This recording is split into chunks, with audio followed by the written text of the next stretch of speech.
ይሁን ላይ ፈረንጅ መጋጋት ለኛ ምን ያረጋግልናል? አንድ ተቋም ቢከፈትልን ምን ያህል ልጆቻችን ዛሬ አዲስ አበባ እያላከነ 130 140 ሺህ ብር እየከፈልን ነው እናስተምራቸው የነበረው የዚህ ዩኒቨርሲቲ መከፈት ስንጠብቀውና ስንመኘው የነበረው በዛሬ ቀን እጅግ በጣም ደስታዬ ከወሰን ያለፈ ነው። ብዙ ኩሽና የቀረች ተረስተን ቀርተን ነበር። የቀረንም ብዙ ተነስተናል። ለቀጣዩም በዚሁ መልክ ቢቀጥልልን ጥሩ ነው። ስሜ ሱዚ ሚልኮ ይባላል። በፊት ተመርቄ ስራ አላገኘውም ነበር ለአንድ አመት።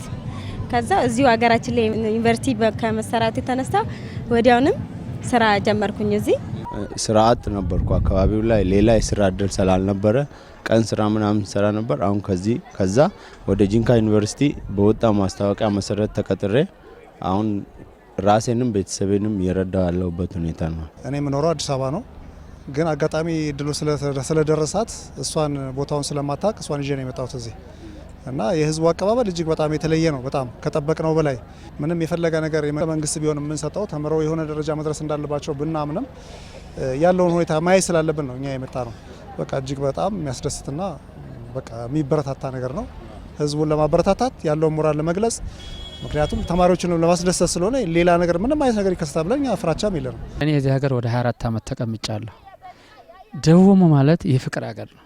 እነዚህ ብሔረሰቦች የአንድነት አምዳቸውን ከአንድም ጋር ድንጋይ ሳይወራወሩ የመጣውን እንግዳ ተቀብለው ካላቸው አቁርሰው እንደ ባህላቸው ጋብዘው የሚሸኝ እንጂ ማንም ወደ ማን ድንጋይ የሚወረሩበት አካባቢ አይደለም። ደቡብ ኦሞ 12 አመት ነው የኖርሁት። ደቡብ ኦሞ ላይ ምንም ነገር የለም።